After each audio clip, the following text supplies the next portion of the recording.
And thank you for this beautiful book, which has happened because of you. I'm so happy that we can have this launch event, and it's actually the first reading that I have done with Neil. It's one of my first readings of this book, and thank you all for being here for this special moment.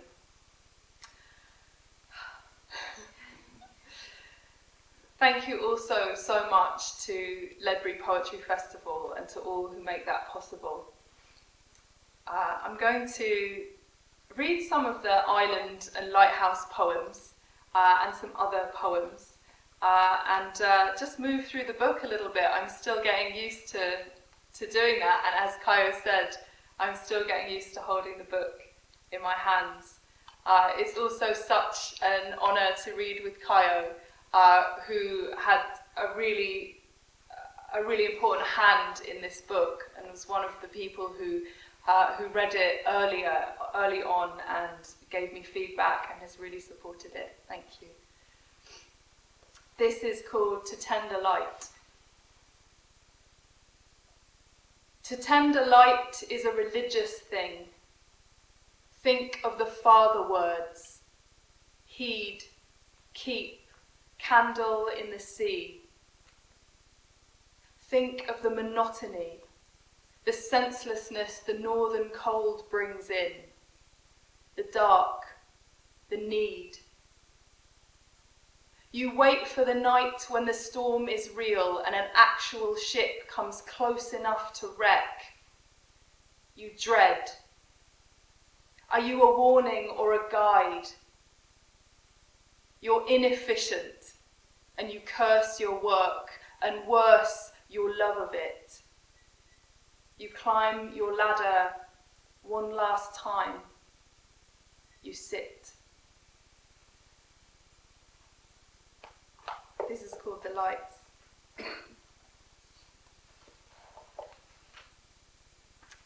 It's getting dark again, a closer dark that's harder to shake off. And I think of the lightkeepers in their granite towers, oiling bolts, winding weights in the 19th century dark, scrubbing dishes, writing the log, testing the bulbs of the 20th century light, the final keeper climbing down his ladder in 1998 at the end of his shift, an automated switch, a microchip, monitored in Edinburgh, where 2 centuries before, one Thomas Smith, manufacturer of street lamps, sat with an oil flame and a Scottish map. I strike a match over dark reefs where ships would crack. The year unhooks its tall black hat for the old act of vanishing.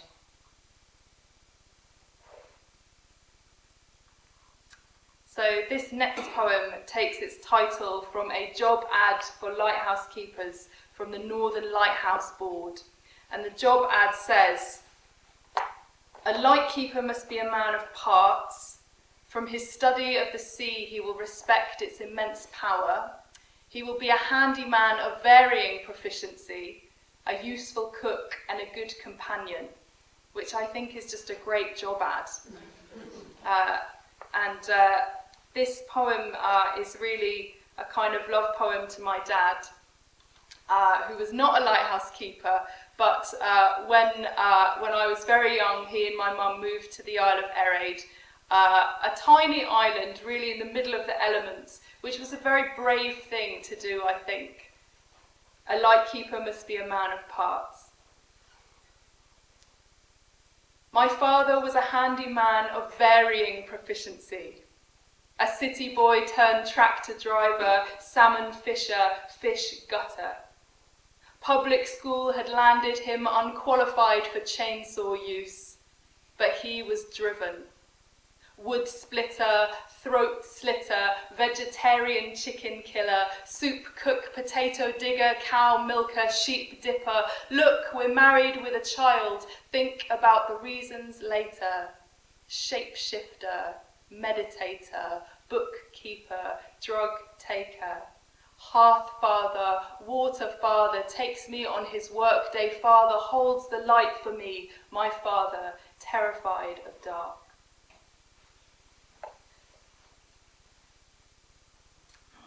So, Robert Louis Stevenson was sent to the Isle of Erraid in his early 20s, and his family hoped that he would follow in the family tradition and become a lighthouse engineer.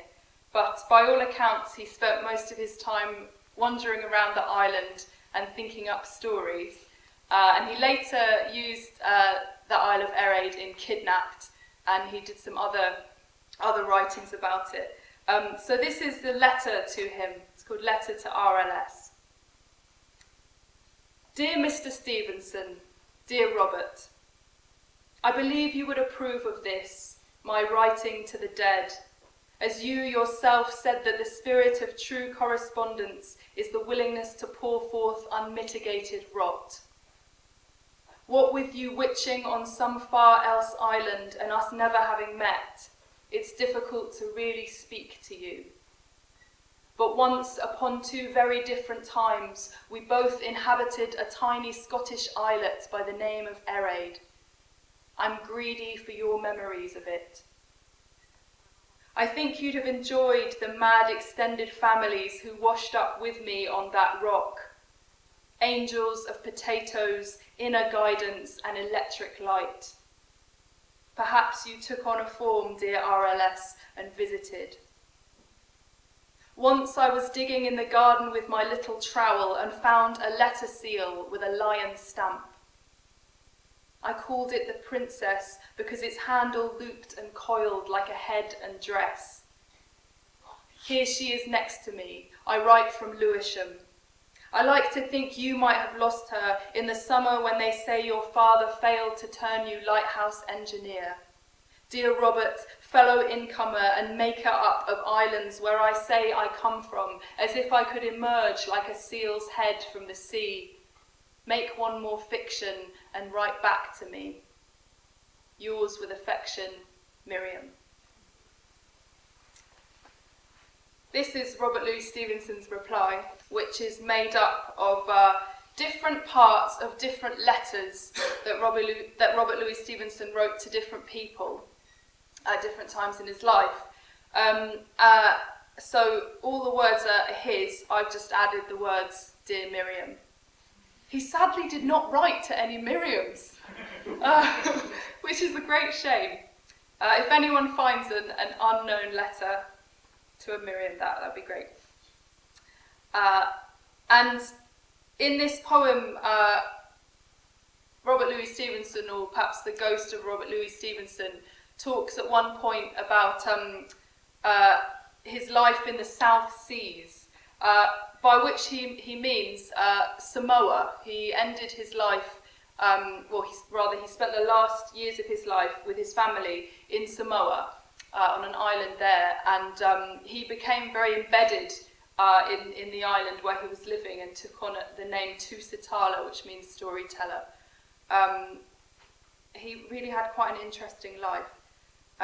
This is Letter from RLS. Dear Miriam, I hope you will be able to decipher this, written at steam speed with a breaking pen, the hot-fast postman at my heels. This is the first letter I have written this good while. Your wild and ravening commands were received. Erraid, where I lived lang syne, the island, the roost, the merry men, silver and clocks and brocades, and what a conscience, what a mad brain. As you say, false imagination, but I love the name, nature, and being of them. The cold was beyond belief. I have often suffered less at a dentist's. I can well remember when the Franco-Prussian War began. I was at Erraid, far enough from the sound of the loudest cannonade. I could hear the shots fired, and I felt the pang in my breast of a man struck.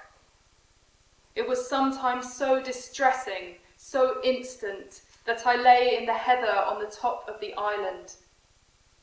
I am glad you have gone back to your music. Life is a poor thing, I am more and more convinced, without an art that always waits for us and is always new. Come, let us take counsel together and make some. It would surprise you if you came out tonight from Honolulu, all shining with electric lights and all in a bustle from the arrival of the mail which is to carry you these lines, and crossed the long wooden causeway along the beach, and came out on the road through the park, and seeing a gate in the palings with a tub of goldfish by the wayside, entered casually in. There you will find the lamps burning, and the family sitting about the table, dinner just done. My mother, my wife, Lloyd, Belle, my wife's daughter, Austin her child, and tonight, by way of rarity, a guest. All about the walls, our South Sea curiosities, war clubs, idols, pearl shells, stone axes. What do you think this is? Simply life in the South Seas foreshortened. All is at a standstill. Books closed, paper put aside, the voice, the eternal voice of RLS well silenced. I shall be dead indeed. This is a devilish, egotistical yarn. Will you try to imitate me in that, if the spirit ever moves you to reply? Adieu, write, yours ever, RLS. So this is a poem which is a pantoum, which is a Malay form. But here, in writing this, I felt that the pantoum is a folk form in some ways akin to some Celtic folk forms. And this poem is called The Walking Father Blues. How does a father leave his life? Easy, a pair of walking shoes. And who can hear them but his wife, walking the walking father blues? Easy, the pair of walking shoes lead him at last to his new door, walking the walking father blues, for the new wife says she'll wait no more. Lead him at last to his new door, the doorknob does not strike him down, and the new wife says she'll wait no more, wrapped in the old one's dressing gown. The doorknob does not strike him down, the clock must race to meet their time. Wrapped in the old one's dressing gown, the new wife says they've done no crime. The clock must race to meet their time, the mugs swing neatly from their hooks. The new wife says they've done no crime and dances while the father cooks. The mugs swing neatly from their hooks. She locks the windows, bars the gate. She dances while the father cooks, for her body holds a lovely weight. She locks the windows, bars the gate.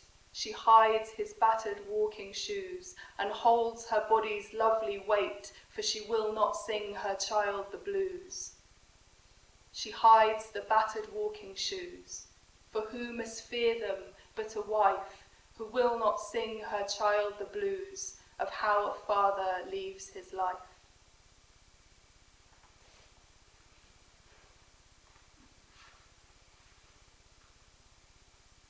So we will remain in some place of difficulty and darkness, and then we will move up and out.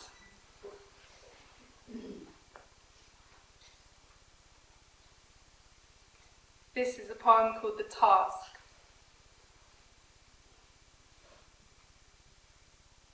The night when you lie most apart, when one of you is underwater and the other underground, the silence in the bed between you will rise in the shape of a stranger. The hair that each of you has lost will be her hair. The look you long for in the other's eyes will light her face. Her body will be made of wishes that you cast together long ago.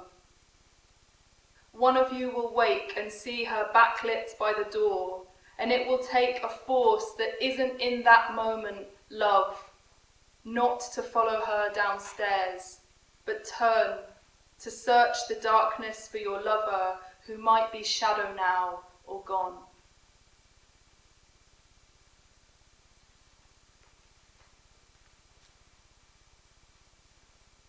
In writing this book, I got to think quite a lot about stories I was told as a child.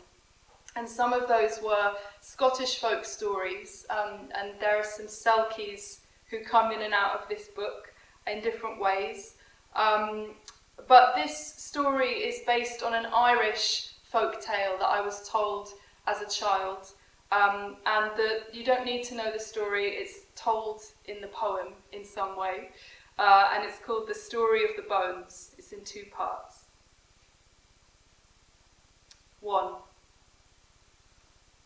The place I'm always looking in this story is the time the lover children spend in death. She, in the actual death she orders, kill me, take my bones. He, laying a ladder of her bones down one side of the well. Backwards down her skeleton he goes, and if he doesn't find the ring, doesn't find the force to turn and climb, if he doesn't pull her bones out after him and fix each bone exactly in its place, she'll never breathe again. The story says his heartbeat pauses as he brings her bones together on the grass, basket of her jaw, staff of her spine. No breath comes from him until he sets the ring over her chest. She lives. All he gets wrong is one little finger, bent, and when he has to choose a wife among 3 hands by reaching through a curtain, he knows her by the crook of his mistake. This is the beginning of their marriage. 2. Now I'm outside of where I was, it's difficult to tell you where I was. The bathroom sink became a well I looked down every morning. I thought about it before sleeping, and I thought about the story of the bones. Down there, the analogy made sense. I was the boy. The task to take my dead bones down the well and bring my living back. I was the girl too, watching myself climb and fail. When I noticed you there, I asked myself if you might be the boy, the girl, the bones. You couldn't be, I thought. The climb is solitary. The story hurt you. You wanted to sledgehammer the well and pull me free, but you kept close. You held whatever bones you could. Here is the grass and finally the sky. Hold up my finger to the light, and there, the ring I found so difficult to wear before. This is the beginning of our marriage.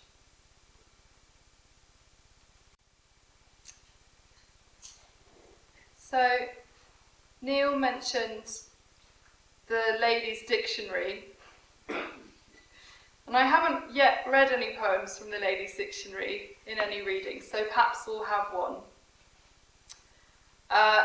The Ladies' Dictionary, 1694, is a book written by a bunch of men, of course, in 1694, who compiled it from a lot of different sources. There was no copyright at the time, in the way that there is now. It is a really interesting book. I'll just read the little note from the back. It's So it's called A General Entertainment for the Fair Sex, which is already quite dangerous.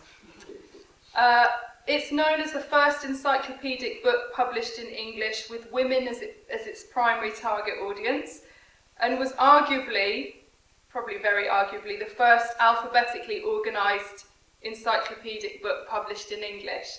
And actually, the alphabetisation of the book is really dodgy. They've got the letters in the right order, but then, it sort of doesn't quite go from there. But I found this book because I was on the internet researching the history of shoplifting, as one does. And I found this great little entry from a book called The Lady's Dictionary. And so I went to look for that book, and I ended up writing a number of poems from entries in that book. And the book is fascinating. It has women's names. It has medical information, it has lots about dress and clothing, but also lots about behaviour and mythology, and it's a really interesting book. And this poem, which is called Shoplift, has a little bit of the shoplift entry above it. It says, "She is most commonly well clad, and one that wants more of grace than wit. She has several large pockets about her."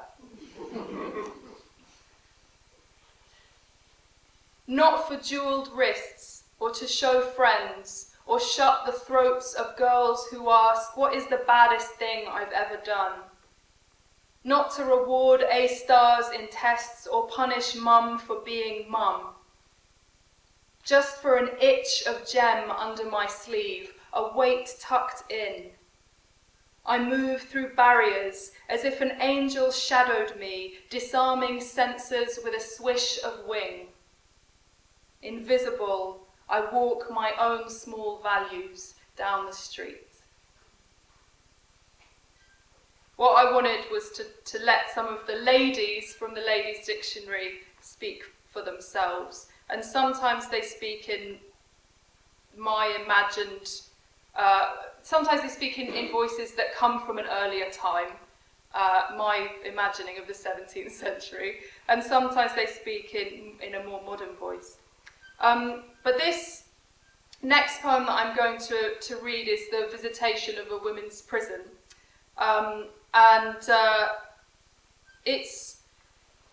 It was written in the time I spent 2 years while writing this book in New York, and while I was there I ran a creative writing workshop every week with other students from my university in a women's prison. And the prison was in a town in New York State called Valhalla, which, as you may know, is a hall of the gods in Norse mythology. And the women in the jail referred to the jail itself as Valhalla. And so this is a poem called Ladies of Valhalla, care of the county jail, Valhalla, New York. Dear ladies of Valhalla, since I got home to England, I miss being the English girl who wrote with you on Mondays in the library of few books. Whenever I remember it, of course, I hear the geese moan like sick instruments and see our heads at work around the table, cooking up some other room, some scent. My favourite was the time we said we'd climb the alphabet and picked a letter each. I'm writing from the top deck of a B. Dear ladies of Valhalla, since I got home I filled a cabinet with rows of nail polish. It makes me think of walking in and out the gates each week with something sparkling at my fingertips, and how you'd always notice it and ask the colour's name. Today I'm feeling pale and duck egg blue. My weather's the thin rain that creeps up sleeves. I wish you manicures. May you inspect your fingers with delight. I wish you houses you can always leave. Dear ladies of Valhalla, since I got home I've read about Valhalla of the myths. The ladies of Valhalla circle the darkest battlefields and streets and sweep the bravest dead onto their backs. Valhalla is the great hall where they'll feast under a canopy of shields and wait to meet the final battle of the world. Dear ladies of Valhalla, New York State, may you be fed and rested for the fight. I wish you armor and a place to eat. Dear ladies of Valhalla, since I got home to England, I miss being the English girl who says her words so that you'd want to eat them as they walk out of her mouth. I hope you're out of there and don't receive this, but in case you do, I send you cherry chutney, bouncer, it's me, Bastille, my heart, my point exactly, and my beloved duck egg blue. I wish that by some charm they pass security. It's Monday evening and I think of you.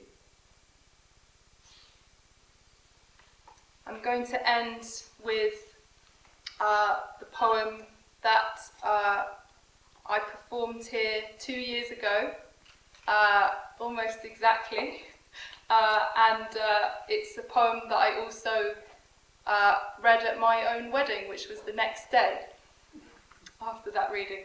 So this poem is for Christo, and it comes with my great thanks that you were willing to run around on that day 2 years ago, doing all kinds of things and organising everything, and overseeing all that my family were doing, while I was here having some cider and giving a reading. So this is Love Song for a Keeper. If nothing of us lasts past 7 years, each speck of skin replaced, old cells reborn, then soon the crisscross lines inside your palm, where I pretended to read kids, careers, won't recognise my thumbprints anymore. This fleck of face, that furthest tip of tongue, whole parts of us will never know they touched. Nights when our tiny room swelled up with breath, till one window exhaled for us at dawn. Then will our new skin falter in the sudden cold unknown? Will bones be what we dig for? When our chests press again, stranger to stranger, our particles in motion, trembling, raw, let my flesh blaze to yours for 7 more. Thank you very much.